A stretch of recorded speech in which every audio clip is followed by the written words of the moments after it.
Most people think being poor is just about having less money. The painful truth is, it often costs more to be poor. You pay higher prices, higher interest, higher stress, and that hidden premium keeps people stuck far longer than they realize. In the next few minutes, I'll show you exactly where that money quietly leaks away, and the practical steps to break out of the trap. I'm Simon. Years ago, after my first business collapsed, I learned these lessons the hard way. I wasn't just broke, I was paying penalties for being broke. But once I understood the mechanics, everything changed. And it can change for you too. Here's the first hidden cost: paying for speed. When cash is tight, you buy in tiny quantities. Single fares, single items, single days. It feels safer, but it's the most expensive way to live. Daily bus tickets beat you, compared with a monthly pass. Small packs cost more per unit than bulk. Payday advances look like help, but hide extreme interest. As Benjamin Franklin warned, beware of little expenses. A small leak will sink a great ship. Those leaks are small, constant, and relentless. Second, the cost of bad timing, late fees, overdraft charges, and penalty rates punish you for being a few days behind. Miss one payment and the price of everything rises. The system is designed to assume risk when you're late, and it bills you for the assumption. The fix starts with one simple shift I'll detail shortly. Move from reacting to planning. Third, the cost of poor credit. With a thin or damaged file, you pay more for the same car, the same phone, the same insurance. That difference isn't moral, it's mathematical. Lenders price uncertainty. Your job is to remove uncertainty with evidence and structure. So how do you escape? Step 1. Stop the leaks. List every recurring payment and attack fees first. Call your bank and ask for a fee reversal. Be polite, but firm. Switch to a basic no-fee account. Move high-interest balances to lower-rate options at a credit union, and set minimums to auto-pay the day after payday to avoid penalties.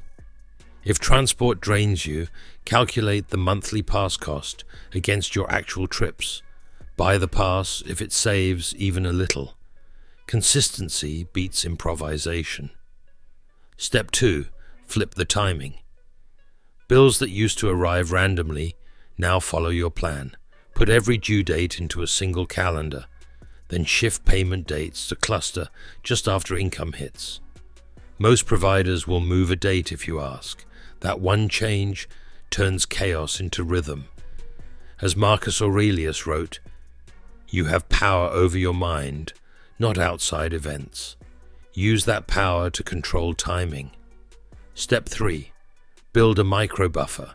Aim for just £250 at first, not a year of expenses.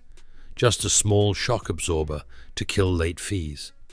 Sell one unused item, add a short overtime shift, or take a weekend gig with a clear finish line. Place that buffer in a separate account labeled Emergencies Only. The label matters. Your brain respects boundaries it can see. Step 4. Upgrade your credit deliberately. Use a low-limit card or a credit builder product. Put one predictable bill on it, say your phone, and set it to auto-pay in full every month. You're buying a reputation. In 6 months, your rate on everything else can fall, and that reduction is pure profit. Step 5. Convert savings into buying power. When the buffer is stable, start buying the cheaper version of your life. Bulk staples, annual services at discounted rates, energy deals that require a small prepayment. The rich buy assets, the struggling buy time. You're about to do both, now income. You cannot cut your way to prosperity. You must widen the gap. Pick a single simple income boost. You can start this week.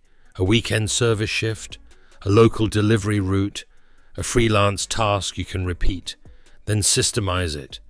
As Naval Ravikant says, play long-term games with long-term people. The game here is reliability. Regular extra income feeds the buffer. The buffer kills fees, and fewer fees free cash for real assets. Before we close, here's a small framework I used after bankruptcy that changed everything. I call it plug, plan, and produce. Plug the leaks, fees, penalties, tiny overpriced purchases. Plan the calendar, move due dates, automate the minimums, protect the buffer, produce the gap. One reliable extra stream aimed at a specific target. First £250 buffer, then debt avalanche, then your first asset. You might be wondering which asset to start with. In part 2, I'll walk through the first 3 low-risk options most people overlook, and the one mistake that keeps them from compounding. Get these right, and the poverty premium disappears faster than you think. Here's what most people don't realize. Escaping the hidden cost of being poor isn't about sudden windfalls, it's about removing friction. Every pound you save from late fees or overpriced purchases is a pound that compounds in your favor instead of against you. And that shift can transform your trajectory faster than you imagine. Let's talk about the first overlooked asset, skills. When money is tight, people often look outward to investments, schemes, or risky ventures. But your most powerful asset at the start is the skill you can sell repeatedly. A new certification, a technical course, even a refined craft can turn time into higher hourly income. Jim Rohn put it perfectly. Your income rarely exceeds your personal development. Invest in yourself first. The returns dwarf any early financial asset. Second overlooked asset, small digital products. I know because I built one after bankruptcy. I took knowledge I already had, packaged it as a short guide, and licensed it. It didn't make me rich overnight, but it kept earning long after I stopped working on it. That's the secret of leverage. You separate time from money. Even £50 a month from such a product replaces the poverty premium by cancelling bank fees or high-cost borrowing. Momentum is built in increments. Third asset, micro-investing. Apps now let you start with £10. The rich use scale, but you use rhythm. Roundups from everyday purchases, small weekly deposits, dividend, reinvestment. It seems trivial at first, but compounding is a silent ally. Albert Einstein allegedly called compound interest the 8th wonder of the world. The poor pay it on debt, the wealthy earn it on assets. Switch sides and time begins working for you. Now let's confront the biggest trap, lifestyle creep disguised as relief. After you plug leaks and raise income, the temptation is immediate upgrades, nicer dinners, bigger phone contracts, easy credit. That's how the cycle restarts. The key is delayed gratification. Warren Buffett famously said, "Do not save what is left after spending, but spend what is left after saving." Reverse the order. Pay yourself first, even if it's £25 a week. The habit matters more than the amount. Another truth, environment shapes outcomes. If everyone around you normalizes debt, late fees, and payday loans, breaking free feels unnatural. That's why you must deliberately seek new circles. Join community investment groups, online forums, or local meetups where people discuss growth, not scarcity. As Tony Robbins says, proximity is power. Place yourself near those playing a bigger game, and your own standards rise automatically. Here's something fascinating I discovered when rebuilding my own life. Poverty punishes mistakes instantly, while wealth forgives them slowly. That's why the poor appear reckless. They're forced into high-risk moves because the margin is so small. Your job is to widen that margin, inch by inch, until you can make better decisions without fear. It begins with stability, then grows into opportunity. Let me leave you with a simple, practical challenge. This week, identify one hidden cost in your life, maybe a subscription you forgot about, a penalty you keep paying, or a purchase you always make in small, expensive quantities. Cancel it, fix it, or buy the cheaper bulk option.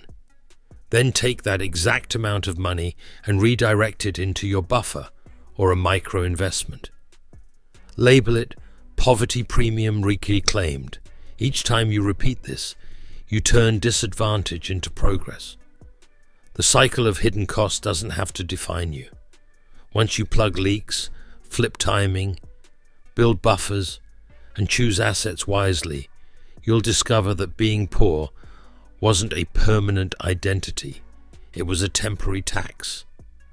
Remove it, and your wealth path accelerates naturally. So now I want to hear from you. Which hidden cost hit you the hardest? Was it the bank fees, the overpriced purchases, or the penalties for being late? Drop your answer in the comments. I read everyone, and your breakthrough might inspire someone else to finally escape the trap.